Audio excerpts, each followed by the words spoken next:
Hello. Hər vaxtınız xeyir. Yenə də mən Elada Eyvazova, gənc müğənni və tele aparıcı sizin karşınızda öz maraqlı vlogumla. Biləcəksiniz ki, ay Allah, bu bizə imkan vermir. İmkan vermir ki, biz normal həyatımızı yaşayaq. With me, normal, so darıxdırıcı. Ona görə də biz bu darıxdırıcılıqdan nə edirik? Canımızı qurtarırıq. Və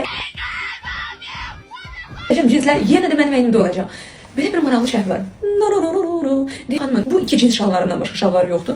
Yoxdur, əzizim. Mənim dolabımda mən aşırı paltarımın olmasını sevmirəm və eyni zamanda da butiklərlə barter əsasında əməkdaşlıq etmirəm ki, onlar mənə paltar versinlər, mənim dolabımda qalsın, boş-boş asılı olsun. Yox, mən gedirəm, öz istədiyim alış-verişimi gəzməyə gedərkən xaricdə tam şəkildə edirəm və sonra bu gördüyünüz bu cins şalvarları ən əsası praktik şəkildə sizə fərqli formatlarda təqdim edirəm. Sağdan, soldan, yerdən, göydən, ətək kimi, şalvar kimi, yubka kimi hər cür geyinirəm və bir neçə ilə bu xarab olursa gedirəm tədəsini alıram. Nə edirəm əgər mənim dolabımda 2 dənə cinsim varsa?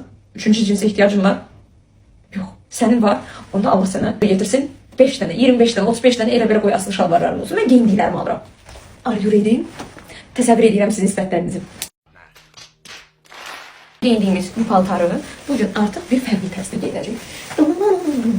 Keçirdik. Bunu stylization edeyim. Nətərdə gözəndim. Bir çox sevdiyim sırğalarından birini keçirdirəm bura. Bunu da belə yığıram, bunu belə yığırdım, buradan yığırdım, tersine yığırdım, belə yapmasam düz olsun da sonra demiyoruz ki, ay Allah bir şeyi donda düz tutuzduram.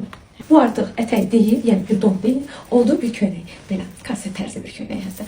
Belə bir maraqlı boyun bağım var. Bunu düzəldən səhifəni də tag elədim orada, hansı xanımın əl işidir və bunun üçün də təşəkkür edirəm. Bugün gedirik səhnələri fəth etməyə.